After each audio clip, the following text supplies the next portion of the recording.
Olá.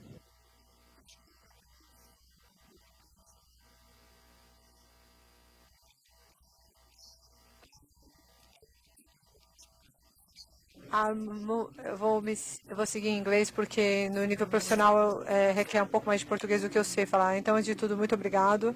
O Fundabom, a DV Cituscom. E um enorme obrigado para cada um de vocês e seus colegas ao redor do mundo que garantem que nós estamos seguros dia e noite. Então, tem muito a ver a respeito dos veículos elétricos. Eu estou muito feliz e eu respeito muito o outro Glenn, que assim como eu, é meio alemão também. Dois meio alemão chamado Glenn não é uma coisa muito comum, vai no mesmo palco.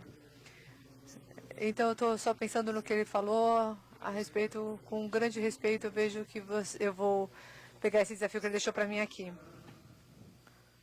Então, qual que é uma interface? O que que essa interface de charge é? Uma ONG com 20 membros da indústria, é um mix de operadores de carga, de fabricantes de veículos elétricos e todos que se juntaram para encontrar soluções tecnológicas para garantir a, a transição para a eletrificação dos veículos.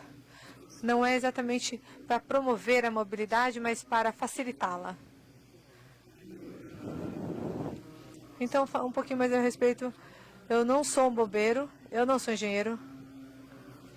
Eu sou profissional de relações exteriores. Às vezes a Comissão Europeia me manda em alguns lugares e compartilhar um pouquinho sobre o que estão acontecendo nas políticas em relação ao desenvolvimento. Aí eu acabo trabalhando com engenheiros, sociedade civil, consumidores, indústria e outras partes interessadas que se reúnem para podermos falar vamos dizer assim, das soluções ideais para facilitar a transição. Então, o que eu estarei aqui falando sobre o que hoje? Uau, na essência, eu vou falar de umas diferentes perspectivas de como a abordagem do lado regulatório no contexto europeu.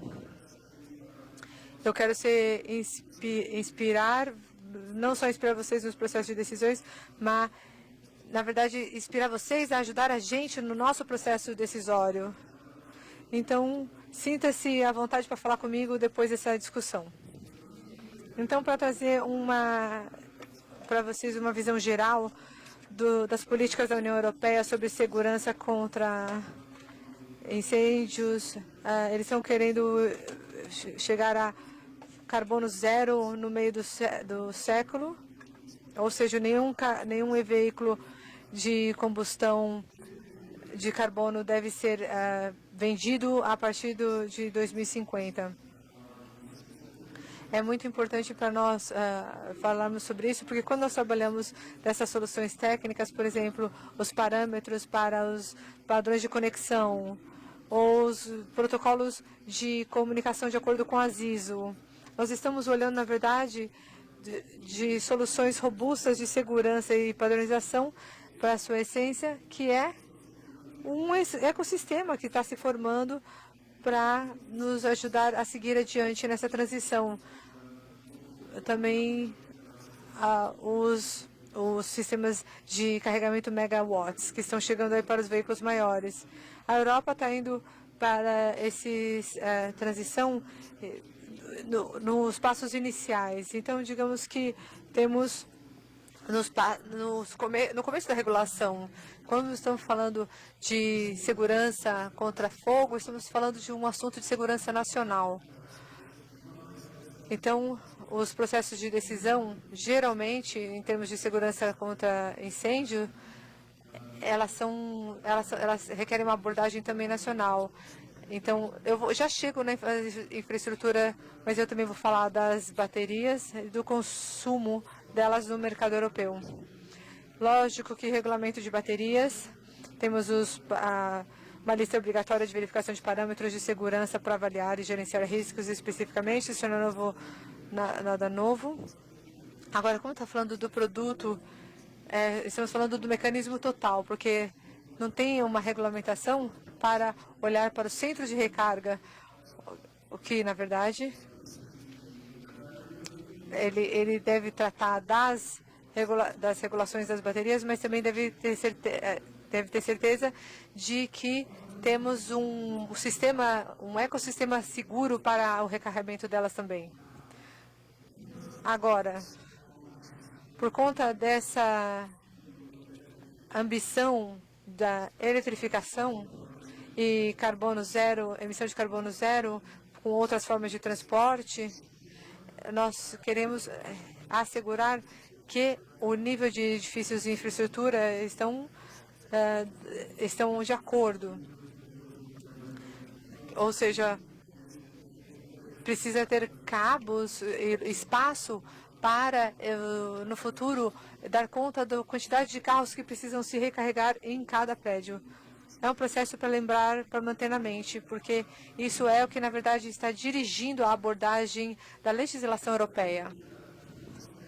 Outra coisa que não está listado ali é a regulação dos prédios de combustíveis alternativos, que está falando de estações de recarregamento público que devem ter disponíveis a cada X quilômetros nas estradas, por exemplo, e nas ruas comuns.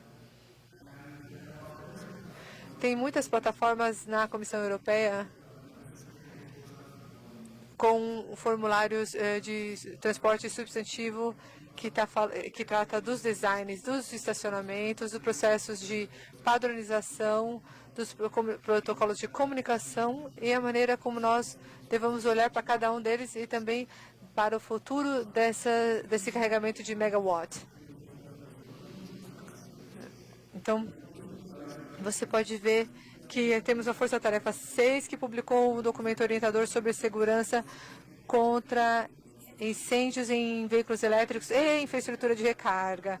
Esse documento será encaminhado para a Direção-Geral de Energia da Comissão Europeia, incluindo os governos nacionais. O que vai acontecer com esse documento é que ele vai ser feito também para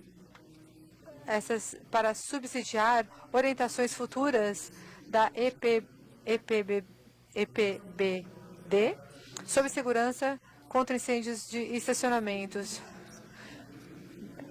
Ou seja, você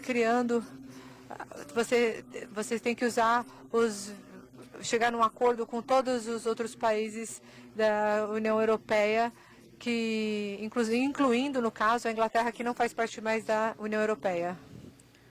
Então, do que esse documento está falando? Ele identifica as legislações existentes, ele olha para os desafios que já existem nas práticas de cada país e traz as recomendações para autoridades públicas e assim por diante. E é aqui que eu quero mostrar para vocês hoje, porque, na essência, isso compila todas as diferentes perspectivas que precisamos ter consciência sobre. Quais são os desafios chave relacionados à segurança contra incêndios em encenamentos cobertos com BEVs? Riscos relacionados à bateria de íon-lítio, riscos relacionados à infraestrutura de recarga, riscos à segurança humana e à atuação dos bombeiros, riscos para operadores de estacionamento e proprietários de edifícios, riscos para seguradoras e riscos ambientais. O que acontece, por exemplo, com a água depois que usamos para apagar esse tipo de incêndio? Nós chegaremos a falar sobre isso mais adiante. Então, quando nós olhamos para os desafios relacionados aos EVs com bateria de íon-lítio, nós vemos que os principais riscos são fuga térmica, risco de reacendimento, nos casos de incêndio de baterias, abuso térmico, abuso elétrico.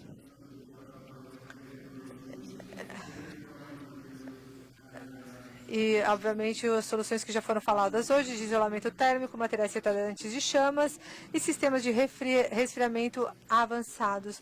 Eu gostaria que vocês refletissem o que já foi dito anteriormente, porque todo mundo que já subiu nesse palco hoje é alguém que está refletindo a atmosfera europeia. Então, os desafios e riscos relacionados à infraestrutura de recarga.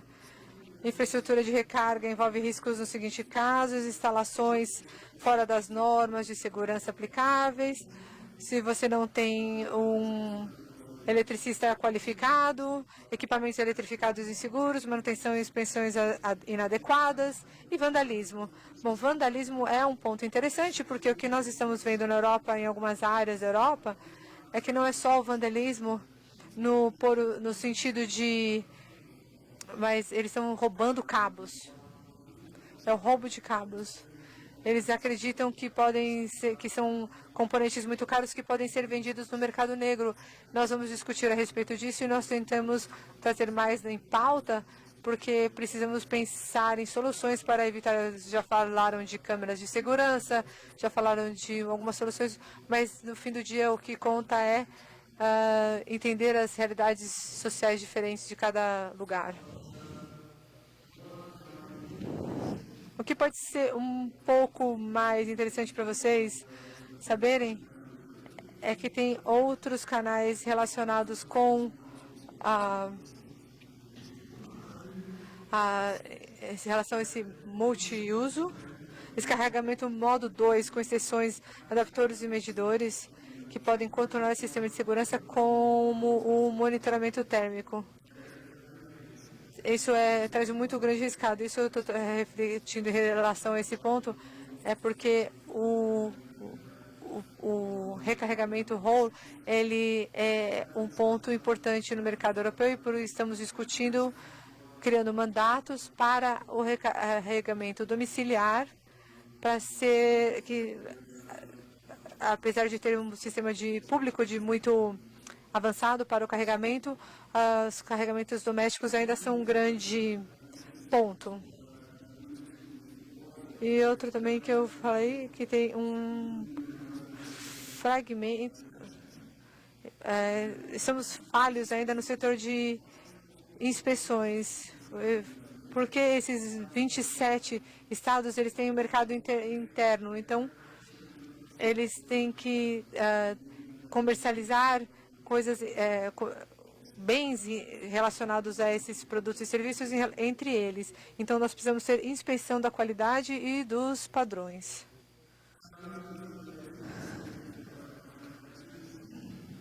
Riscos e desafios relacionados à relação às intervenções. Quando nós estamos falando de veículos elétricos, nós sabemos que o fator humano pode trazer muita coisa, espalhar o fogo em vários lugares, os gases tóxicos, a saúde humana. Tem abordagens que eu acredito que eu preciso ler eles para vocês, porque para ajudar os tradutores. Então, os riscos, as estratégias de risco do espalhamento dos gases. Bom, sabemos que não tem surpresa aqui, mas o que é importante de saber e destacar aqui repetidamente aqui, tem uma necessidade de ter uma abordagem diferente para homologar veículos elétricos, ou seja, entre treinamentos e outras soluções. O risco de eletrificação, de correr o risco de eletrocução. Então, aqui é o ponto que eu quero falar para vocês, que todo o processo atrás do lado regulatório e de governança e a busca de melhores práticas e novas abordagens, e a diferença entre BEVs e OICEs é que, sim, tem um risco menor de fogo. Sim, tem um risco menor de fogo. Todas as estatísticas falam isso, mas não vamos baixar a guarda. É importante, os carros eles não estão na rua há tempo suficiente para nós conhecermos eles completamente, então nós estamos ainda analisando os comportamentos. Então não é só porque as estatísticas estão falando que você vai baixar a guarda. Então todas as sugestões e mandatos dos governos estão aqui para aumentar o nosso nível de segurança.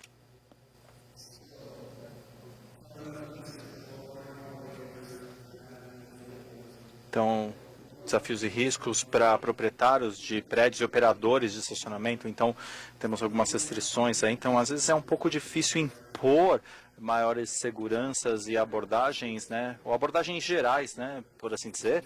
Porque a diferença também, a gente está falando de diferentes culturas aí na forma de construção dos prédios, os tamanhos dos veículos também. Os EVs, eles são um pouquinho maiores no momento, pelo menos, no geral. Temos também esses vãos aí de infraestrutura para carregamento, né? Se observarmos algumas áreas da Europa, não temos estações de carregamento suficiente lá. Então, podemos criar uma situação onde o cliente ou o motorista precisam encontrar uma forma alternativa de carregar. Então, já vimos um exemplo aqui, uma pessoa colocou o carro na eletricidade direta, né? E os EVs, no momento, não são necessariamente os mais baratos, mas o importante é que quando você tem essa transição, é necessário também observar as economias que rodeiam tudo. Então, isso é o que a União Europeia está buscando garantir também. Os desafios e riscos para seguradoras, né? Acho que eu não preciso nem explicar muito isso, né? Existem certas questões com danos de terceiros, responsabilidades, né? É uma nova reclamação aí, né? Então não tem nada novo aí. Agora, riscos para o meio ambiente. Então aqui nós temos uma abordagem típica europeia, né? Então temos elemento chave aí na parte ambiental, que pode variar de lixo elétrico para danos químicos, mas aqui os que foram identificados no relatório são as emissões tóxicas, poluição do ar, como você viu anteriormente, as águas. Então, duas partes, ou três partes, né? Eu posso dizer 4 partes até, da emissão de água. Então, a questão aqui é qual água está sendo usada? Os compostos químicos, aí, o que é feito com a água posteriormente, o que tipo de água foi utilizada para apagar a bateria, já que tem muitos elementos da bateria e do veículo também, né? Como se certificar aí, né? Então lógico, né? Não estou falando da prioridade sendo o incêndio, né? Mas quando a gente observa as soluções em potencial e que tipos de líquidos a serem utilizados, sim. E como o gerenciamento do pós-incêndio, né, o gerenciamento do lixo, como vai ser descartado, né? Então você vê a bateria dentro de água por muito tempo, né, alguns dias, você ainda tem uma carga elétrica aí também. Então, quais são os 5 pilares, os pilares-chave, eu diria, quando a gente está vendo as práticas existentes, né, para garantir um alto nível de padrão aí de segurança. Então temos aí uma compilação dos diversos extrações aí de legislação. Então prevenção de incêndios, né, é um dos 5 aspectos, as condições de acesso, o design e a estrutura de carregamento, os estacionamentos, né? E tem um ponto aí, né? Devido a termos uma consideração que os EVs não são tão alto risco, então não precisa isolar os veículos elétricos, então a política é reconhecer que não existe uma política aí. Independente disso, tem algumas exceções, aí, especificamente em Luxemburgo, você precisa... Peraí, eu vou ler para vocês aqui. O certificado de conformidade europeu, você não pode estacionar seu carro num lugar coberto. Então, é um princípio interessante, importante, né? Especialmente, eu não sei se está nesse slide ou no próximo, mas o que é importante aí é que os veículos danificados estão sendo considerados. E aí nós podemos falar sobre melhores práticas e inspeções regulares. Detecção de incêndios, né? Então temos o monitoramento, imagem termais, sistemas de informação, controle de emergência. Então, temos 3 exemplos aqui no Reino Unido, por exemplo. Você tem sistemas de detecção de incêndio no local, fora do local. Você tem o controle de temperatura na Espanha para extração de fumaça também. E em Luxemburgo você tem a detecção de incêndio que deve cortar a energia dos carregadores quando o alarme for ativado. Agora, evacuação, isso inclui ventilação. Então, as 3 formas de ventilação, né? Então, você tem a ventilação natural, a mecânica, com ventiladores, e também os controles de sistema de fumaça, né? Então, você cria aí também iluminação e sinalização apropriada e clara. Você tem compartimentalização, né, dentro de estacionamentos com menos de 300 mil metros quadrados. Então, isso vai ser instalado aí. Para limitar aí também temos os sprinklers também, obviamente. O argumento com o sistema de sprinkler é que você é combinado com a remoção de fumaça e também com os sistemas de ventilação mecânica, né, para evitar atrasos. Nós temos aí a medição também de layout do espaço, proteção da estrutura de incêndio. Você também tem a supressão aí também. Você tem paredes, portas, barreiras, a remoção de planos para incêndios de veículos elétricos. Você tem sistemas de supressão automáticos, né, como sprinklers, sistemas de névoa. Temos também os códigos e estruturas regulatórias. Eu vou compartilhar com vocês o meu e-mail para vocês me mandarem. Eu posso enviar os relatórios aí, senão a gente vai passar a tarde inteira. Mas eu queria mencionar também que tem 2 abordagens aí diversas para segurança de incêndio. Uma é stringente e cobre tudo. Então, nesse caso, você tem a abordagem da manta aí, e as outras, né, você tem uma avaliação com risco de base. Então você tem aí o caso que a tecnologia é avaliada e aí as abordagens são implementadas de acordo. Então a gente tem essas estratégias de combate a incêndio, os métodos de supressão. Você tem aí lidar com o pós-incidente, você tem o apoio de resposta de emergência e também as funções de segurança. Então aqui a gente chega nas recomendações. E existem 3 áreas, 3 grupos-chave aqui de recomendações, né? Então você tem as partes envolvidas interessadas na indústria e negócios, outros são os motoristas e o outro são o público, né? E os bombeiros também.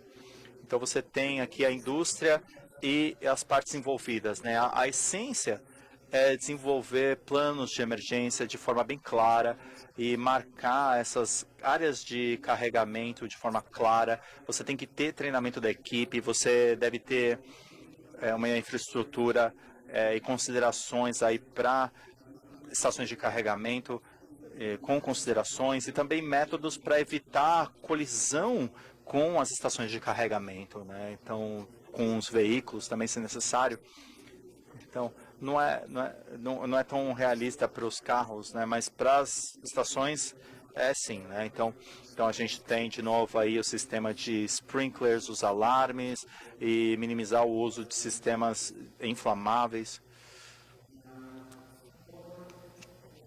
Agora, para o motorista, então a gente coloca valor na Europa no cuidado ao consumidor, mas também o consumidor tem esse nível de responsabilidade não é uma cultura de apontar o dedo para outra pessoa, né? Eles entendem e são um facilitador e um elemento importante para garantir que o risco de incêndio seja o mais baixo possível. Então, um dos pontos é lidar com o equipamento de carregamento com cuidado, então evitar espremê-lo, colocar os cabos no porta-mala e espremer os cabos, torcê-los. Não buscar correntes diferentes de carregamento, não compatíveis com o cabo e fazer gambiarra, né? Então tem uma sessão aí você olha e você vê que está tudo bem, mas existe um certo nível de experiência aí e qualquer mitigação de risco é importante. E também só utilizar os cabos certificados para carregamento desses carros, né? Isso é importante. Então, tudo tem uma certificação certa, uma padronização correta. Então, não estacionar esses carros elétricos aí em áreas expostas a incêndios, ou submersos, ou estruturas perigosas aí. Também instalar sistemas de alerta para sobrecarregamento também e qualquer risco relacionado. E também é importante você ter essa segurança e receber esse suporte, né, através desses meios ou de outros. E depois de você ter ouvido essa apresentação aí, você tem a recomendação para os bombeiros, né? E parece ser um pouco simplificada, né? Mas tem alguns pontos aqui, né? A utilização das mantas, né, que foi amplamente discutido, né? Localizar essas áreas seguras, então manter uma distância segura, né? Utilizar as luvas de 1000 volts nos sistemas elétricos também, né? Então, no caso aí de a gente ter eletrocução ou não, né? Lógico, eu vou ouvir mais os especialistas aqui da plateia, né? Então, usar altos volumes de água para resfriar as baterias. Também, né? Eu ouvi do cara da BYD, né? Eles testaram a imersão do carro em água, né? Para testar a bateria, né? E também as autoridades públicas, né? Então, tornar obrigatórias as avaliações de risco de incêndio para estacionamentos atuais, a infraestrutura de carregamento, oferecer apoio para as instalações, melhorias de segurança e também certificar que temos as pessoas corretas fazendo o trabalho, né? Assim como a padronização dos conectores, cabos e também o tipo de carregamento, né? Isso é meio óbvio, mas não vamos esquecer os aspectos tecnológicos aqui. Então, é isso de mim hoje, como eu mencionei. Sintam-se à vontade de entrar em contato comigo, eu vou enviar o relatório para vocês. E eu estou muito feliz de ouvir suas recomendações, suas opiniões depois dessa apresentação. Então, muito obrigado.